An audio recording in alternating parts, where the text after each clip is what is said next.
Bacolor, Pampanga ang ika nga lumapit doon sa pamilya upang matulungan din sila at malaman kung ano nga ba yung nangyari dahil ito ho, alam niyo naman no, mga kabalin, mga karehiyon yung pag pulis yung nakakapatay, alam naman ho natin maselan nung usapin yan, lalong-lalo na usapin ho yan ng ika nga sila yung tagapagpatubad ng batas at bakit sila ngayon ang itinuturong suspect dito sa nangyaring ito. Mamaya ho malalaman natin ang detalye ng balitang yan.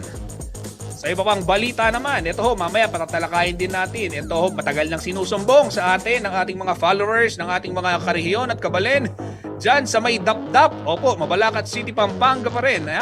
Ito ho, yung reklamo sa kaugnay ho ng problemadong supply sa tubig. Paminsan-minsan daw ho, parang Christmas light, yung kanilang water supply. Pag sinabing Christmas light, patay sin din daw ho Hindi alam kung anong next pattern, ika nga, at medyo manilaw-nilaw daw yung tubig. Ayan. Yan ho yung tinunghayan din ng ating kasamang si Paulo G sa mga nakalipas na araw. Dahil alam niyo naman ho, pag ganyang balita, kailangan ng verification. Pero yan ho ay dinaan sa mga kinaukulan at nakapanayam ho natin yung water concessionaire maging ang lokal na pamahalaan ng Mabalacat upang sa gayon ay mabigyang solusyon itong problemang ito.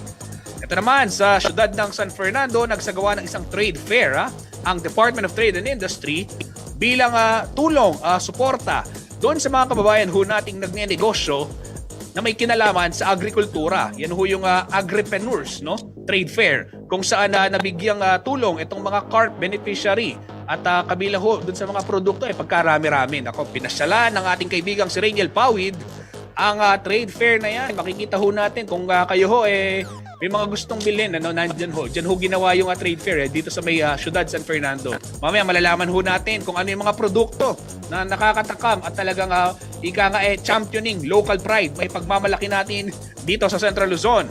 At sa bayan naman ng San Luis, ito sa bayan ng San Luis, Pampanga, binuhay pong muli yung tinatawag na Wanted Mr. Rat. Opo, pasintabi ho sa mga nagmimerienda, ito ho, alam naman ho natin yung mga programa ni Dr. Mayor Jay Sagub. Ito ho yung naging programa na noon at muling ginawa ngayon. Ito ho yung binabayaran yung kada buntot ng daga na mahuhuli dito ang ating mga kabalen dyan sa bayan ng San Simon dahil ika nga nila peste daw sa mga palayan yan at upang merong pagkakitaan, ayun, inuhuli ng ating mga kababayan. Pero yung iba ho dyan nakakain, yung mga dagang bukid, nako, masarap yan. Paborito ni Paring Fernan yan tuwing siya ay ika nga namumulutan. Kumusta ho kayo mga kariyan? Tuloy-tuloy na ho tayo sa ating balitaan at pwede ho kayong makisali sa ating diskusyon ngayong hapon ng November 23, araw ng Martes. Pwede ho kayong magtungo sa ating Facebook page at magkomento, magbigay ng suggestion, di kaya tungkol ho sa mainit na usapin na ating tinatalakay ngayong hapon. At para simulan ho ang talakayan na yan, ayan, makakasama ho natin live si Mr. Shoutout ng CLTV, Paulo G. Santos, na tumutok ho dito sa balita. Malaking balita ho ito mga kabalen, mga karehiyon.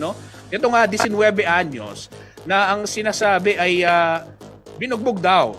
Accordingly, nakalagay din dun sa police report na nailimbag, binugbog daw nila yung police. Matapos daw silang sitahin itong police Bacolor dahil hindi sila nakasuot ng face mask. Paulo G, ano ba yung panig ng magkabilang partido dito sa usaping ito? At siyempre, una sa lahat, nakikiramay ho ang CLTV dito sa pamilya ng nasa Wing Binatilio, 19 anyos, pagkabata-bata ho. Ano ba yung sinasabi ng kanyang mga kaanak kaugnay nitong biglaang pagkasawi ng kanilang mahal sa buhay sa kamay ng alagad ng batas? Justin, hustisya nga itong panawagan ng pamilya Vasquez dito sa pagkasawi ni Abel. Ito pangalan, Abelardo, 19 anyos, isa hong factory worker, Justin. Na nito lamang hong nakalipas na madaling araw na, Justin, ng 21 ho nitong Nobyembre ay nagunaw ho itong mundo ng pamilya Vasquez dahil ho dito sa insidente na ang kanila hong anak nasawi at ho dito sa kamay naman nitong suspect na kinilalang si Police Corporal Alvin Pastorin. Nasa 9 na taon na sa serbisyo, Justin. bilang isang alagad ng batas. At base dito sa bersyon, ito pong maamin po nakausap na pamilya, kasamahan nitong si Abel, na bago daw mangyari itong pamamaril, Justin, nakatambay sila dito sa malapit sa Isabong betting station. Dito sa area naman. Paulo G, pagpasensyahan mo na medyo makalugkog yung audio mo, siguro maganda hanap muna tayo ng safe spot. Okay lang ba muna tayo? Ayan. Yan. Pasensya na ako mga kabalit kasi magandang importanteng balita ito. Medyo maugong Maugong. Yan, Justin. Okay na. Ayan, ikaw ba'y umaandar? Huwag ka muna umandar. Huwag ka muna umandar. Siguro. Sige. Okay. Sige, anyway, sige, go ahead. Okay. Ito hong pangyayaring ito nangyari nung 21 ng madaling araw dito sa Barangay San Vicente na katabilaang nitong Isabong betting station. Na alam naman natin, Justin, ang operasyon ng mga Isabong umaabot dyan ng ating gabi. Pero dun ho sa bersyon nitong pamilya Vasquez, paano nangyaring nagkaroon ng komosyon? Ang sinasabi ho nitong mga kaanak nitong si Abel, di umano, Justin, nagkakasiyahan itong magkakabarkada, ilang kabataan at kasama itong biktima. At aminado silang maingay. At pagkatapos noon, lumabas itong pulis na si Pastorin, na di umano galit na, at merong tila baga may bitbit na hindi maunawaan na emosyon, biglang tinulak itong tiyuhin nitong si Abel, itong si Benjamin Tison, nasa tamang nang na rin ito, Justin, at nagulat daw itong magkakabarkada kung bakit nagawa ng pulis na itulak itong si Benjamin Tison. So ang naging initial na reaksyon nitong 19 anyos na si Abel, ipagtanggol itong si Benjamin. Kaya sinugod di umano niya o itong biktima, itong pulis. Kinumpronta. Pagkatapos nun, ang sumunod na senaryo, saka naman nila narinig itong magkakasunod na putok ng baril. Na una raw may warning shot. Aminado yung mga kasamahan ni Abel, yung mga pinsan niya, si Nico Libaw, na merong warning shot. Pero yung sumunod doon, Justin, nakita na nilang humandusay at duguan itong si Abel. Si Abel Vasquez. Kuyang Paulo, nang mangyari ang insidente, ito pang pulis na lumapit sa kanila ay naka-duty ba? Naka-uniforme ba? At oras ba ng duty? At ang paglapit ba niya ay within the bounds of law, so to speak, ito ibig sabihin rene-reprimand niya o binabawalan niya o pwede niyang arestuhin actually kung talagang nakakabulabog at merong dahil meron tayong mga may mga paglabag. Halimbawa, kung sinasabi ho nila na hindi naka-face mask, o may ordinansa kasi na dapat kailangan sa pampublikong lugar naka-face mask, ito ba ganun ba yung approach, o ito ay yung sinasabi kasi na nakainom yung pulis, so I assume pwede bang sabihin hindi niya oras ng duty at oras lang ng kanyang kumbaga pahinga na? Kinumpronta natin yung mismong hepe ng pulis na si Police Major Anselmo Pineda ng COP nitong Bacolod. Naka-duty ho ba yung inyong tauhan? Sabi, Justin, naka-duty naman daw. At ang tanong, naka-uniforme ba? Hindi raw naka-uniforme dahil ito'y bahagi ng intelligence division nitong Bacolod PNP. At doon din sa kanilang versyon sa PNP, sinasabing sinitelaang itong mga grupo ng kabataan na di umano'y walang face mask. Okay. Dito sa health protocol, yes. Sige, Paulo G, ito yung nabanggit ng hepe, Pero paano daw umabot doon sa mismong pagbaril, At siguro maganda rin idagdag mo na yung kwento, yung paliwanag ni hepe. Bakit umabot sa barilan?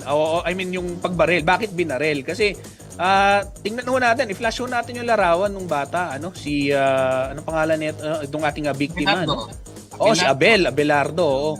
19 years old ho. Pagka bata-bata at makikita ho natin yung larawan, mumurang katawan at siguro matangkad ba yung biktima? Malaki ba yung pangangatawan? O Patpatin, bata? patpatin pero matangkad yung bata. Oo, patpatin. Ano yung ano daw yung naging dahilan? Bakit sinasabi ng pulis na self-defense at meron bang threat sa kanya? May armado ba yung biktima? Base dito sa tinangkadin nating makausap itong si Police Santorin, itong suspect Justin.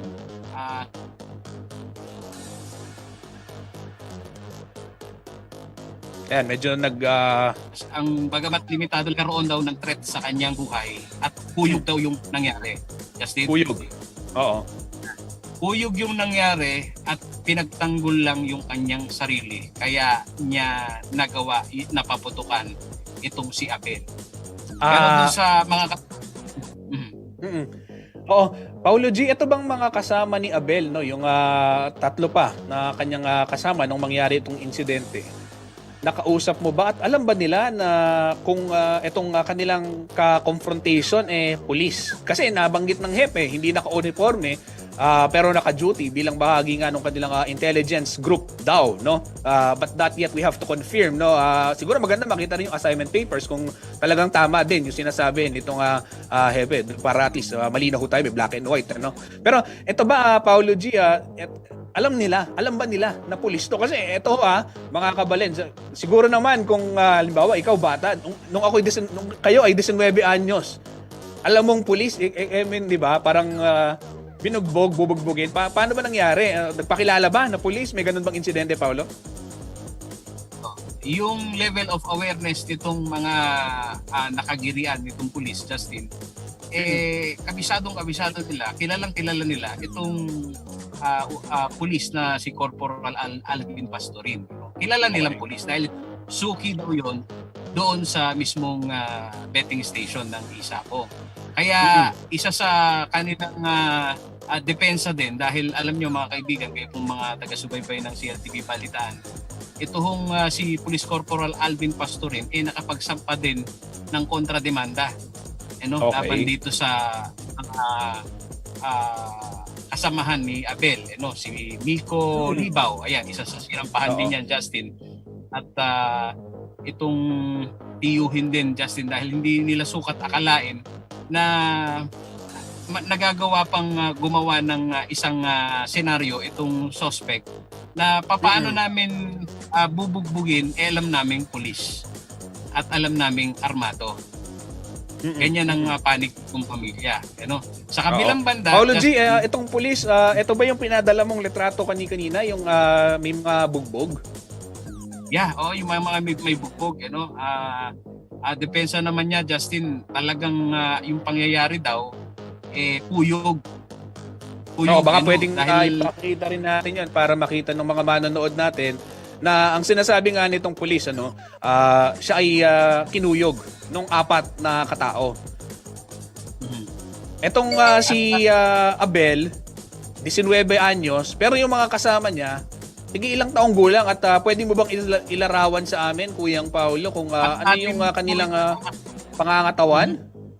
Totoo, Justin, patpatin din yung pangangatawan ni Miko Libaw na isa ho doon sa kinasuhan. Nakita natin yung kontrademanda, direct assault, physical serious physical injury yung tinamaan mo nitong sinampa ng pulis. At talagang kung titignan mo yung pangangatawan ng mga kabataan, hindi mo sukat akalain na ito'y kakasa sa isang pambunuan na laban kamo. At tinanong din natin kung umabot ba do sa nagpambuno yung dalawa. Hindi na raw nila, nagpulasan na daw sila, pero inawat nila itong si Abel na siya namang nakitang sumugod nga makaraang itulak nitong pulis yung kanyang tiyuhin na si Benjamin. Pero pagkatapos doon, talagang nagkapulasan sila dahil nakarinig sila ng putok ng baril. Wala dito sa Paulo G, nabanggit na di umano'y nakainom ang pulis, si Pastorin. Ano ang sagot ng natanong mo ba siya tungkol dito o maging yung kanyang mga kabaro diyan sa police station ng Bacolor? Alam mo, yun nga ang hirap, Justin, walang makapag-kumpirma o nagsagawa ng kung bahagi nung kanilang medical examination kung na-note doon kung lasing pa at hindi. Pero dito sa mga eyewitness, sa version ho nitong biktima, nakainom daw itong si Police Pastorin, itong si Pastorin, Corporal Pastorin, at talagang nung lumabas nang hahamon. Parang ganun ang isalarawan nitong mga pamilya dahil isa pa raw sa naglalaro sa kanilang kaisipan dahil nga maingay yung mga kabataan at nakasigaw ng mga terminong walang forever. Para bagang meron silang binubuyo yung mga kabataan. Oo. Paulo G. Ito bang mga kabataan na Kuyang Paulo nakainom din? Walang direktang sagot, Justin, kung sila nakainom. Nang tinanong natin, wala silang sinabi kung sila ba ay nakainom at anong ginagawa nila nung mga panahon na yun, naglalaro lang sila. Ganun nila ipaliwanag yung kanilang panig, no?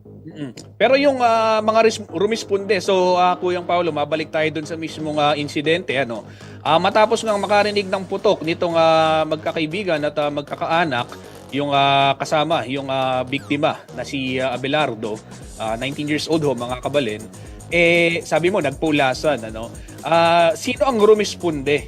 Siyempre, kung pulis-pulis yan, sino yung mga arresting officer at yung naging obserbasyon nila o yung initial na resulta ng investigasyon nila? Siguro maganda, mabasa mo rin or mabanggit mo din yung nakalahad dito sa ipinadalang spot report ng PNP, para naman makita din ng ating mga kabalin at mga karhiyon kung ano yung dokumentadong iniulat nitong ating mga investigador, si Cesar Dalay. Siya yung duty investigator na nakapirma dito sa at saka si Anselmo Pineda naman ng police major na nakapirma dito sa spot report. Ang binabanggit nila, Justin, kasunod ditong kanilang pagsasagawa nga nitong investigasyon kung doon pala ang sa mismong police report ang ating pagbabasihan, Justin, talagang yung tila baga may operasyon itong mga pulis doon sa mismong area na nagsiyasat doon sa 4 na unidentified male dito sa kanilang police report na hindi raw nakasuot ng face mask at walang damit pero alam mo dito sa pag-usisa natin kay Pastorin na nakausap natin kahit papaano nakapagbigay din naman ng statement, Justin, siya daw hindi naman daw tumakas at kusang sumuko, kaya in good faith daw, Justin, yung kanyang pagsagawa ng operasyon. So sa madalit sabi, Justin, yung pangyayari humingi din siya ng saklolo sa kanyang mga uniformadong pulis para siya tulungan. Ganun yung kanyang version ng ating pag-usap. So ang senaryo pa nga kaya sinasabi niyang kuyog, pati daw yung nakapark niyang sasakyan basag. Patunay na talagang pinag-initan itong si Pastorin. Oo. Paulo G, ayoko sanang itanong ito, pero sa tingin ko material ito ngayon sa ating istorya. Saan ang tama nga ng biktima? Sa kanyang ikinamatay. Ang tama niya, Justin, 3 2 sa dibdib at 1 sa leeg. Okay. Sige mga kabalan, ayoko nang medyo mabigat yung dahil tayo hindi naman alagad ng batas, pero self-defense ang tinuturo naman minsan sa tuhod o kaya sa paa pero dibdib at sa leeg at 3, hindi isa. So ito yung siguro mga kailangan din ipaliwanag. Pero ito, Paulo, nakausap ni Mayor Dimandato, yung magkabilang panig. Ano ang naipangako ng alkalde ng bayan ng Bacolor doon sa biktima at doon sa suspect din na nagsampa din ng kanyang counter demand yung asunto laban dito naman dun sa mga sinasabing di umano'y kumuyog sa kanya? Una, ang posisyon ni Mayor Di Mandato, hindi siya naniniwala na self-defense po. Dahil sa isang banda, nakita niya at kilala daw niya personal itong pamilya, no, na hindi sila ganun marahas na tao kasi bumababa naman daw siya sa community. So kilala niya daw personal itong pamilya Vasquez at malayo raw dun sa pagdepensa naman nitong pulis para bagang gawan siya ng kabulastugan, yung pagsugod na gano'n. At ang hiwaga din daw kung bakit naidedepensa ng pulis na naka-duty sila at ang kanilang pakay sitahin yung walang face mask. Dahil Yun alam nga eh. Oo. Oo, Paolo G, gusto yung nga actually ma-cut lang kita. Gusto ko ang itanong, sabi mo hindi naka-uniforme, naka-duty pero bahagi ng Intel operations. At sa Intel operations ba ang sinisita yung mga, ewan ko ba, pwede hong mali tayo mga kabalan. Tayo ay nagtatanong dahil gusto rin nating malaman. At ito rin ho yung tanong ng mga nagpapadala ng text message at PM sa atin sa mga oras na to. Pag daw ho ba, pasok ba doon sa Intel operations yung pagmamanman doon sa mga hindi naka-face mask? Ganito ba yung sinasabi din at nakikitang mahiwaga ni Mayor Di Mandato? Yun, Justin, sa totoo lang, hindi niya gustong bilhin yung ganong katuwiran. At gusto din nating maging malinaw, Justin, yung elemento nga nitong ano ba yung atmosphere ng mga panahon na yun. Kung totoo ba talagang may nagiinuman doon sa... Recording stopped. Kung meron ba talagang nagiinuman na baka bukod pa dito sa konfrontasyon dito sa mga kabataan, merong ibang pinaghuhugutan itong si Pastorin, itong pulis na to, para bumunot ng baril at mamaril. Oo. Sige, dahil alam naman ho natin. Ayan, siguro maganda, Paolo G, i-recap natin para din dun sa mga katututok lamang ngayon at dun sa mga nanonood sa atin live nakasubaybay.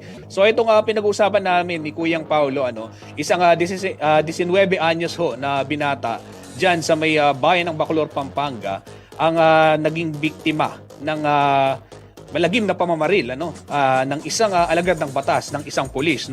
Ang pangalan ho nitong biktima ay si Abelardo, anuhin ko lang, I just want to get this right, Abelardo Vasquez, isang 19 anyos na lalaki at single at naninirahan ho dyan sa may barangay Tramo, San Vicente, Bacolor, Pampanga. At ito naman hong suspect na tinuturo ay si Police Corporal Pastorin. Nabulol na ako, puro R. Pastorin na sinasabi na rumisponde dahil ito ho, side nitong pamilya muna ni Vasquez. Ito daw hong mga bata, 19 anyos at ilang mga kasamahan din o mga kaibigan at kaanak, tiyuhin, nagkakasiyahan at aminado naman daw na merong maingay doon sa kanilang komosyon o doon sa kanilang kasiyahan. At dumating daw itong si Pastorin upang sila ay bawalan isang alagad ng batas, sinasabing naka-duty pero hindi daw naka-uniforme sa kadahilan ng bahagi siya ng intelligence operations at according dun sa family ho ng biktima ni Abelardo Vasquez ay nakainom pa daw itong pulis according to them at ito daw ho ay nagkaroon ng komosyon at nagkaroon ng putok ng baril na ikinasawi nga nitong 19 anyos. Pero mga karehiyon, sinasabi naman ng panig ng kapulisan, partikular na ho itong suspect na si Pastorin, ay kinuyog siya. At mapapakita naman ho natin dun sa mga larawang kanyang pinadala, meron ho siyang mga bugbog. At yung maging yung daw kanyang sasakyan ay napag-initan din na sinasabi doon sa ulat, doon sa pulisya, doon sa kanyang naging statement ho. Kaya naman ganun na lamang siyang napilitan, ganun na lamang napilitan na bumunot ng baril at nagkaroon daw, according to them, nagkaroon ng warning shot at doon na nga binaril din itong biktima na si Abelardo Vasquez at ang tama ng bala ay tatlo sa batay na rin dun sa nakalap na impormasyon ng ating kasamang si Paulo G. Ito ay sa leeg at dalawa sa dibdib. At nakapanayam din ho natin ni si Mayor Di Mandato nitong Bacolor, Pampanga. At kung siya daw ay tatanungin para sa kanya, ito para ho sa alkalde, no, na bumisita doon sa pamilya, kung siya daw ang tatanungin, malabong magawa nitong pamilya o nitong biktima at ng kanyang mga kaanak at ng kanyang mga kasamahan yung sinasabing kinuyog nila yung alagad ng batas dahil kilala naman daw ni Mayor Timandato itong pamilyang ito of good standing naman sa kanilang komunidad at imposible raw, no, at ayaw din daw kagatin nitong ni Mayor Dato o ayaw niyang bilhin itong sinasabing dahilan ng kapulisan na ito nga si Pastorin ay nasa operasyon at sinita nga itong mga bata dahil hindi nakasuot ng face mask. So, yan ho yung kabuuan nitong detalye at ito ay developing story hanggang ngayon dahil patuloy ho nating babantayan yung magiging kahihinatnan ho nitong kasi nagsampa rin ng kaso, no? Yung PNP, yung suspect, yung si Pastorin. Nagsampa rin siya ng kaso laban ho dito sa mga kasama naman nung nasawing si Vasquez dahil nga doon sa tinamo niyang pambubugbog. Paulo G, baka meron ka pang nais idagdag? Isa pa sa hindi natin dapat malimutan din, Justin, yung binanggit din ni Mayor Di Mandato na magsasagawa ka ng isang operasyon sa alam mong lugar na malapit na yung pista at may okasyon na birthday, hindi ka layuan doon sa lugar. At kung pag-uusapan mo din daw yung kung lihiti mo yung operasyon na pagsisita, saan ka ba naman daw makakakita ng law itong mga alagad ng batas natin na sa kalagitnaan ho ng gabi, 1:30 ho nangyari ito, ng madaling araw. Saka magsisita at hindi rin naman kalayuan yung bakuran nitong biktima dito sa pinangyarihan ng krimen. So, iyan daw ang misteryo, sabi ni Mayor Di Mandato, no? Ito kung ama ng bayan ho ng Bacolor na kailangan hong masagot at mapanagot kung sino man ho yung nagkamali dito ho sa pangyayari na kung saan may isa hong buhay ang nawala. Justin. Okay, maraming salamat Paulo G. Santos para sa detalye ng iyong balita at antabayanan ho natin, gaya nga ho ng nabanggit ko, antabayanan ho natin yung development nitong balitang yan. Kung matatandaan mo Paulo, nakakalungkot kasi yung mga ganitong pangyayari, malalaking itong mga balitang ganito ika nga hindi natin gustong ika nga mangyari kahit anong namang mga balita, yung mga may nasasawi bagamat yan ho yung madalas laman itong ating mga balita, hindi ho yan yung talagang hinahanap at gustong-gusto naman ng mga kaibigan natin sa media na nangyayari, hindi ho yun ito mga kaibigan, mga karehiyon, kung matatandaan ho ninyo noong bago Pasko, ito magpapasko na naman noong 2020, ito yung sikat na kaso, yung pamamaril din ng isang pulis naman dun sa mag-ina diyan sa bayan sa may Tarlac, sa lalawigan ng Tarlac, no, at nasundan din yan ni Kuyang Paulo G. So itong mga ganitong insidente, ika nga nakakatakot kasi kung ito ho ay alagad ng batas at armado at may ganong pangyayari, no? So kailangan, the more na kailangan maging responsable at the more na mas kailangan ho according to Mayor Dato, Mayor Di Mandato na rin, magpaliwanag upang malaman talaga kung ano yung nangyari, kung ito ba talaga ay self-defense, kung ito ba ay talagang under legitimate operations at kung ano man yung naging dahilan upang sa gayon alam mo Kuyang Paulo, maganda maiwasan, no, hindi na maulit yung mga ganitong pangyayari kasi last year gaya nga ako nang nabanggit ko sa Tarlac, merong binaril yung pulis na 2 katao, mag-ina, at dito naman isang pulis din ang nakapatay ng isang 19 anyos na batang lalaki, no, na kung titingnan naman ho natin napakaaliwalas ng mukha pa man din at batang-bata, so yan ho yung aabangan natin at dito ho sa CLTV tuloy-tuloy ho ang kalap namin ng impormasyon kaugnay ng balitang yan. Kuyang Paulo.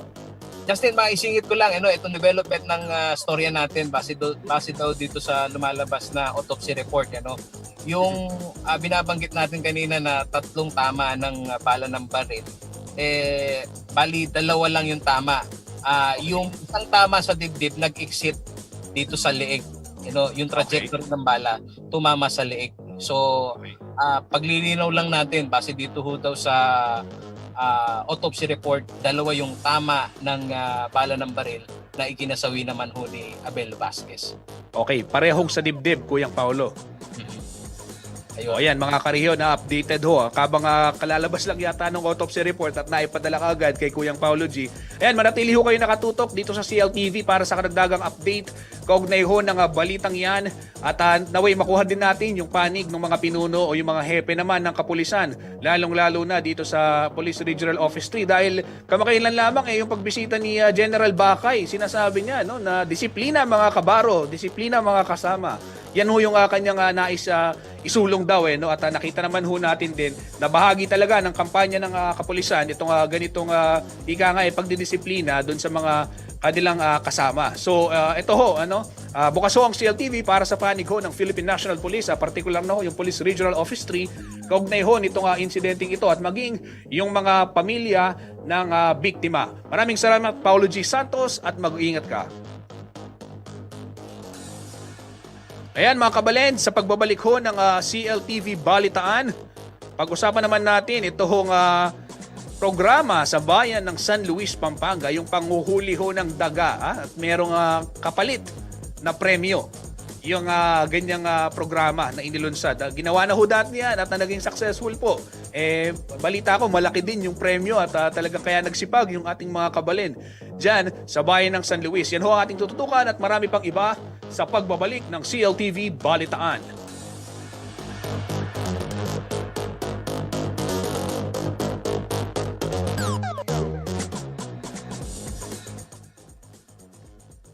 Ang programang ito ay hatid sa inyo ng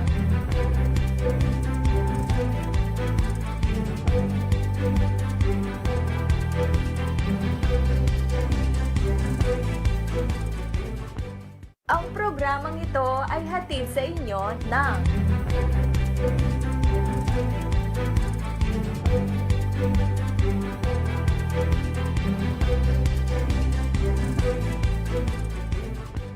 Malapit na! Handa na ba kayo mga karehiyon sa mga higante ng Siyudad San Fernando? Sa kabila ng lahat ng pinagdaanan natin sa nakalipas na taon, may makatalang patuloy na naghahatid sa atin ng tuwa at pag-asa. Excited na ba kayong masaksihan ang ligligan ng mga naglalakihang mga parol? Bagamat ipinagbabawal pa rin ang malalaking pagtitipon sa ngayon, huwag mag-alala dahil masasaksihan niyo pa rin ang tanyag na tradisyon ng Giant Lantern Festival ng siyudad ng San Fernando, Pampanga ngayong December 16, alas 5 ng hapon. Dito sa CLTV, panoorin live ang unang gabi ng Giant Lantern Festival 2021 sa CLTV at sa aming 40 cable partners sa Central Luzon, nationwide via Signal Channel 115 at sa buong mundo sa pamamagitan ng CLTV Facebook page at CLTV website. Virtual kita-kits, mga karehiyon!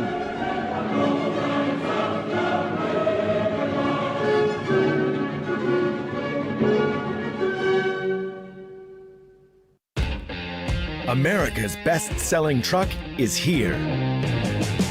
More power, more tech, more truck. Ford F-150.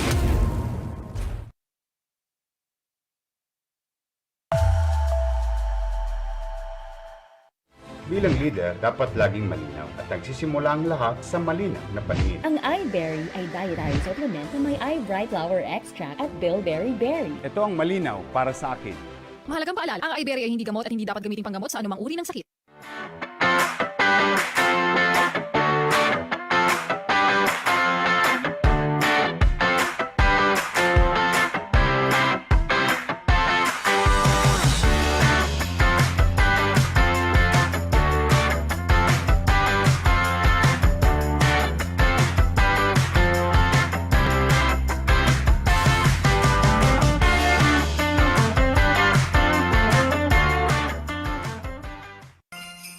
Umubuti-buti ka, umubusi-busila, kay gandang tumira sa semena.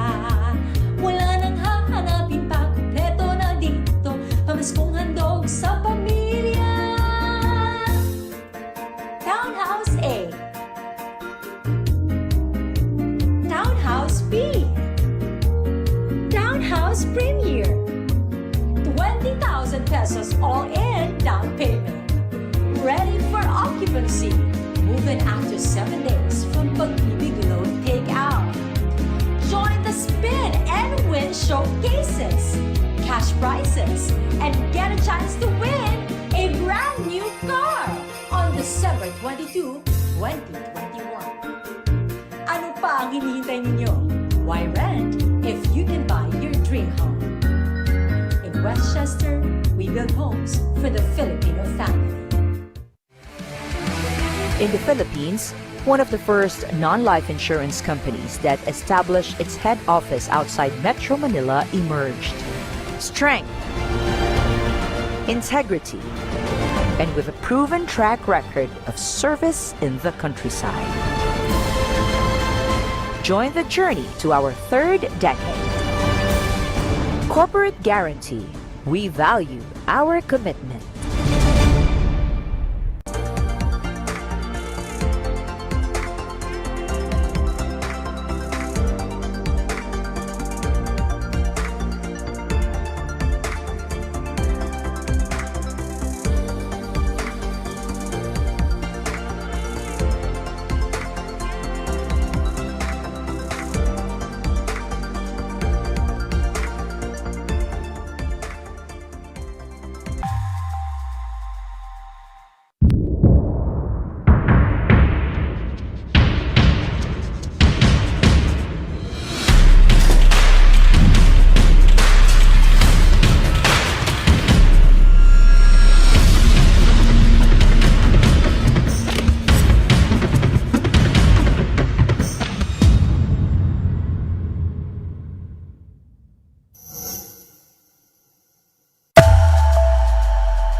Ang wasto at regular na paghuhugas ng kamay ay ang pinakamabisang paraan para makaiwas sa COVID-19. Sundin lamang ang mga simpleng hakbang. Hugasan ang inyong mga kamay gamit ang sabon at tubig. Kuskusin mabuti ang inyong mga kamay. Magsimula sa palad hanggang sa pagitan ng mga daliri at likod ng kamay. Gawin ito sa loob ng 20 segundo. Panlawang mabuti ang inyong mga kamay at patuyuin ito gamit ang malinis na tuwalya. Laging tandaan, ang tubig ay sandata laban sa COVID-19. Ugaliing maghugas ng kamay sa wastong pamamaraan. Ang paalalang ito ay hatid sa inyo ng Prime Water.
Ang wasto at regular na paghuhugas ng kamay ay ang pinakamabisang paraan para makaiwas sa COVID-19. Sundin lamang ang mga simpleng hakbang.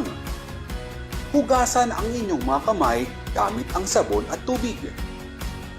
Kuskusin mabuti ang inyong mga kamay. Magsimula sa palad hanggang sa pagitan ng mga daliri at likod ng kamay. Gawin ito sa loob ng 20 segundo. Panlawang mabuti ang inyong mga kamay at patuyuin ito gamit ang malinis na tuwalya. Laging tandaan, ang tubig ay sandata laban sa COVID-19. Ugaliing maghugas ng kamay sa wastong pamamaraan. Ang paalalang ito ay hatid sa inyo ng Prime Water.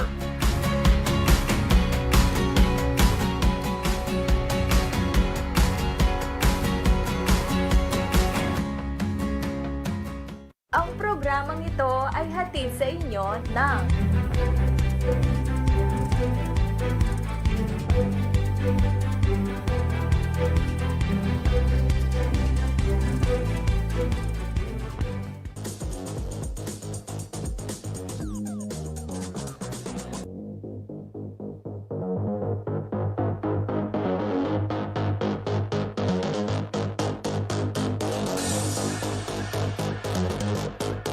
po ang CLTV Balitaan at sa punto ito silipin muna ho natin yung lagay ng trapiko yan sa Del Rosario traffic light dyan sa may syudad ng San Fernando. Meron hong mga meron hong mga meme sa Facebook pag nakikita yung Del Rosario traffic light na pag-uusapan dyan nyo daw makikita yung inyong forever sabi ng mga followers natin lagi yan. Pero yan ho, sa ngayon, maayos yung dali ng traffic. Lagi naman, kasi lagi rin may nagbabantay dyan Yung nagbabantay ho dyan, mga kabalen, meron pang meron pang megaphone. No? Yung mga hindi naka-helmet na dumadaan, sinisita, Yan, shout out ho sa mga kaibigan natin sa City Public Order and Safety Coordinating Office na pinamumunuan ho ni Kuyang Louie Clemente. Yan, ito ho yung sinasabi nga nila, yung may forever. Diyan nyo daw ho makikita ang inyong forever. Diyan sa Del Rosario Traffic Light. O yung intersection na yan, diyan ho sa may syudad ng San Fernando.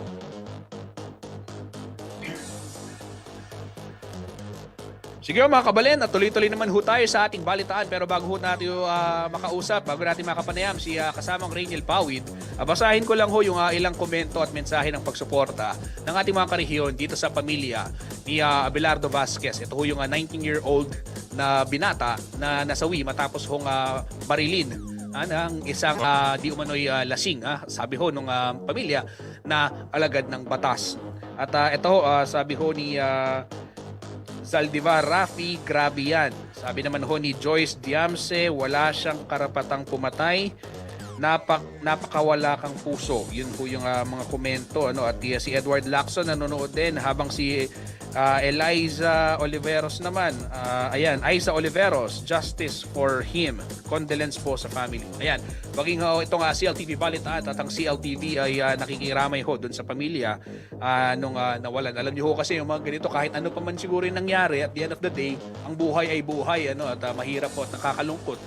Gaya nga ho ng nabanggit ni Mayor Dimandato, dapat ho magkaroon ng kalinawan at maipaliwanag ng mabuti kung bakit nga nauwi doon sa ganong insidente na isang buhay, isang 19-year-old, batang-bata, buhay ang nawala sa atin ngayon. At ito mga kabalen, punta naman tayo sa bayan ng San Luis, Pampanga, kung saan ito magandang balita, something to lighten our afternoon ho. Medyo mainit ho yung talakayan namin ni Kuyang Paulo kanina. Ito naman may hatid sa atin si kasamang Rainiel Pawid, kaugnay ho nung panghuhuli ng daga. Panghuhuli ng daga. Opo. Diyan ho sa may San Luis, Pampanga. Partikular hong mga hinuhuling daga dyan yung mga dagang bukid na according sa mga iba nating kabalen, pwedeng lutuin at alam ko na-interview rin pero dapat malinis talaga yung mga huling yan.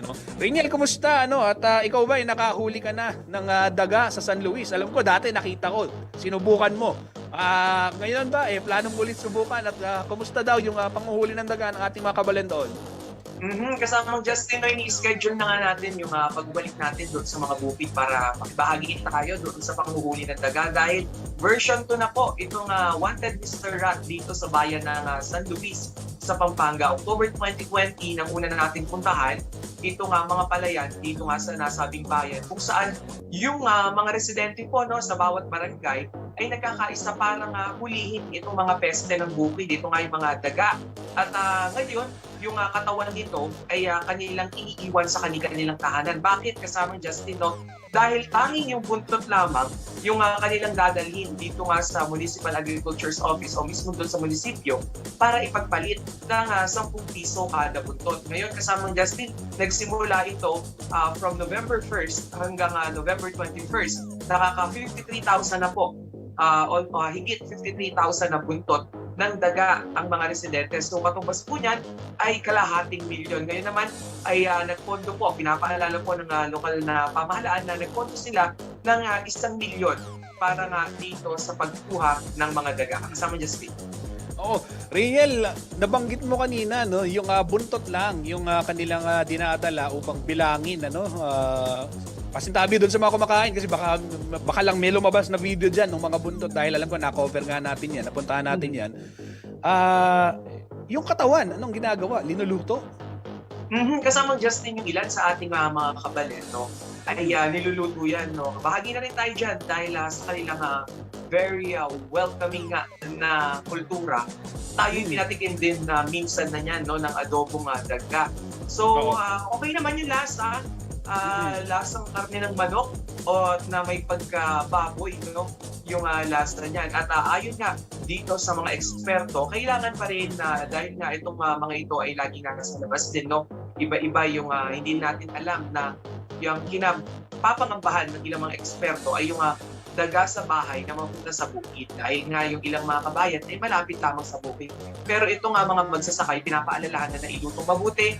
At ayun nga, mismong yung mga nakapanayam natin, no, na mga magsasaka, alam daw nila yung itsura ng dagang bukid sa dagang bahay. So normally, kasamang Justin, elongated, no, or mas mahaba yung katawan ng mga dagang bukid. So, one of these days, no, pag nakabalik tayo doon, siguro pag nadalan din kita ng adobong daga, kasamang Justin. Ayan. Sige, Riniel, hindi ko alam kung ano yung sasagot ko. Kung sasabihin ko, magsasaing na ba ako o sasabihin ko, baka ubos na yung kanin dahil hindi pa tayo handa sa mga ganyang challenge. Ano? Pero alam ko nga, masarap itong ganitong luto, lalong-lalo na ho dito sa Pampanga. No? Pero itong programa ni Mayor Sagum, ano, at nagpondo nga ng ₱1,000,000. 10 piso kada buntot. Noon bang nakaraang taon, Riniel, ganyan na rin yung presyo, yung presyuhan doon sa kada peraso ng daga na kanilang mahuhuli o nagkaroon ba ng pagtaas ngayon considering na nakita nila na naging successful din ito nung unang inilunsad nila yung proyekto? Nung unang inilunsad natin yung proyekto, kung matatandaan nyo, kung hindi ako nagkakamali, nasa ₱5 lang yan kasamang Justin. At ngayong taon ay itinaas nila ito sa ₱10. Siguro, kasabay na rin ito ng pagtaas ng mga presyo ng crudo, no? Alam din nila yung hirap nito. Baka mahal yung Riniel, baka nagmahal yung presyo ng rekado, yung bawang at sibuyas para sa transportation issue, no? Pero kidding aside, no, ang layunin ni Mayor Jay Sagum dito ay mapanatili pa rin na may pinagkakakitaan itong mga magsasaka na nawalan din ng trabaho at nahirap sa pagtitinda or pag-deliver ng kanilang mga produkto, lalo na nga ngayong may restriction pa rin, no? So kahit na nagluluwag na or may konting ease na doon sa mga pinatutupad na restriction, hindi pa rin ito katulad ng pre-pandemic era kung saan dire-diretso lamang yung transaction nga ng mga produkto. Ito yung tinatawag nila na interzonal na pagbibigay o yung parang barter, no, kasamang Justin. Ngayon,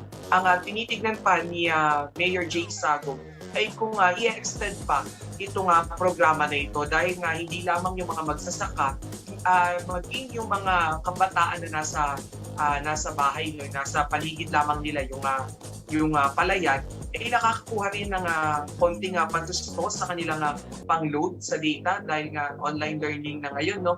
Ngayon, ang ginagawa nila, pinadadala nila yung mga buntot sa kanilang mga tiyuhin o mga tatay na dumidiretso na nga doon sa munisipyo. Kasama Justin. Riniel, alam mo, habang kinikwento mo, na-imagine ko at nakikita ko yung mga videos din, para kang you're hitting 3 birds at 1 stone dito sa programang ito. Una, nakokontrol niya na yung pagdami ng mga peste na sumisira doon sa pananim nilang palay. Pangalawa, nabibigyan niya ng kahit pa paano kabuhayan itong mga kababayan natin dyan at pang-ulam na rin. Kasi sabi mo nga, niluluto nila yan at kinakain nila. Pangatlo, yung kultura. No? Yung kultura ng bayanihan o yung komunidad na kasi nakita natin, wala naman nanguhuli ng daga na paisa-isa lang sila. Pero ito nga, no, nagpabalaba, ito nga si Mayor Sagum, na bagamat ito gaya nga ng nabanggit, isang madalas group activity, so to speak, magkakaanak or magkakaibigan, magpipinsan, manghuli tayong daga ngayon. Ayan, medyo, at maganda naman na hindi puro computer din yung ginagawa ng kabataan. Pero paano ba babantayan na hindi naman mababaliwala yung mga minimum health and safety standards, lalong-lalo na syempre nasa gitna pa rin tayo ng pandemya. Ito nga, no, gaya ng pinaalala ni Mayor Jay Sagum noong nakaraang taon, ang gagawin dito is yung per barangay or yung kada harap ng bahay kung saan malapit itong isang pamilya na kukuha nga ng daga. So for example, nakatutok dahil normally ang setup ng mga bahay dito ay nasa palibot lamang ng mga palayan. So kung sino yung magkakasama sa bahay, sila rin yung magkakasama doon sa parte ng bukid. So kasama Justin, nung pumunta tayo doon, nung nag-immerse tayo, nagkaroon ng immersion, ay makikita natin na sa sobrang lawak ng bukid ay hindi na nagtatagpo itong mga kababayan natin na nangukuha ng daga.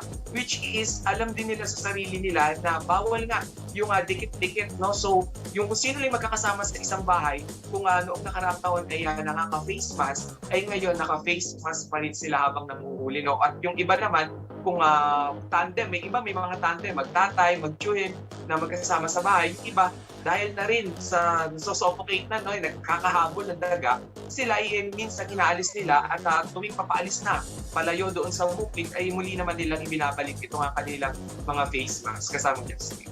Okay, maraming salamat Rainiel Pawid sa iyong ulat at aantayin ko yung adobong daga ang pagkikay napasyal dyan sa ating mga kabalen sa bayan ng San Luis, Pampanga. Maganda siguro kasamang Justin, kainin mo on air.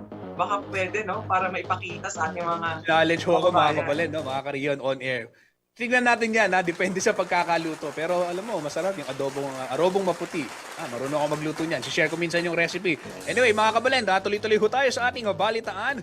Inirereklamo ng ilang mga residente sa isang subdivision sa Dapdap, Mabalacat City, Pampanga, ang umano'y problemadong supply ng tubig sa kanilang lugar. Ayon sa kanila, kung hindi rin daw kayang pagbutihin ng kasalukuyang water concessionaire ang kanilang serbisyo, kailangan daw umanong pumasok ng isa pang kumpanya upang magbibigay sa kanila ng sapat at maayos sa supply ng tubig. Narito ang eksklusibong report ni Paulo G. Santos. Umaga pa lamang ay problema na raw ang supply ng tubig dito sa isang komunidad sa barangay Dapdap, Mabalacat City, Pampanga.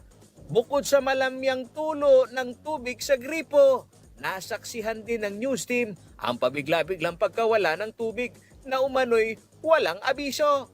Kanina may tubig siya. Opo. Ngayon, ano po ang sitwasyon natin ngayon? Ayan ngayon po, wala po silang abiso na mawawalan po ng tubig. Ayan po, wala na naman tubig. Paano naman po kami mga consumer? Saan naman po kami kukuha ng gagamitin namin tubig? Kung makapag-emergency po kami mag-CCR po, wala po kami gagamitin na tubig.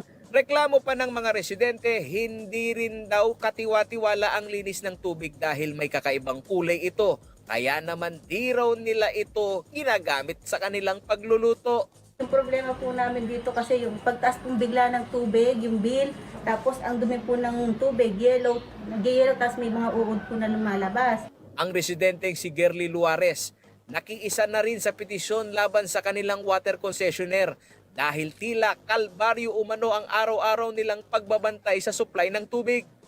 Buti po sana kung naiinom, kaso hindi po eh. Hindi ka man din po pwede mag-stock kasi pag nag-stock ka po, ilang araw lang po kung gagamitin mo, makikita nyo na po yung dumi. Sa kagaya niyang mag-isa sa bahay na nag-aalaga ng anak, ang pag-igib ng tubig ay malaking abala. Pero higit pa umano rito ay ang kataka-taka na mataas na singil pero ang serbisyo, palpak umano. Palagi pong wala, tapos madumi po yung tubig, tapos sobrang taas po talaga ng singil. Doon po kami na problema. Halos 5 taon na raw ang kanilang problema ayon sa residenteng si Angelo Sobrebinas. Bunsod nito, isang petisyon ng kanilang ginawa para maidulog na sa mga kinaukulan ang kanilang sitwasyon. Paulit-ulit na lang daw kasi ang katwiran ng Villages Water Supply System Incorporated na inaayos lamang ang kanilang water pump. Hawak ko po yung dokumento na nagpapatunay po na lahat ng tao nagkakaisa po para po humingi ng tulong po sa mga nakakataas po na sana po mag-usap-usap po to about sa issue na to, sir. Para sa patas na pamamahayag, nagtungo ang CLTV News sa tanggapan ng Villages Water Supply System Incorporated. Tumangging humarap sa kamera ang aming inabutan, subalit in-email na lamang ang kanilang tugon nitong November 10. Ayon kay Elea Bautista, nagpakilalang project manager ng Villages Water Supply System Incorporated sa Dapdap, nagkaroon na raw ng dialogo noong October 20 para ma-address ang pagpapabuti ng kanilang serbisyo.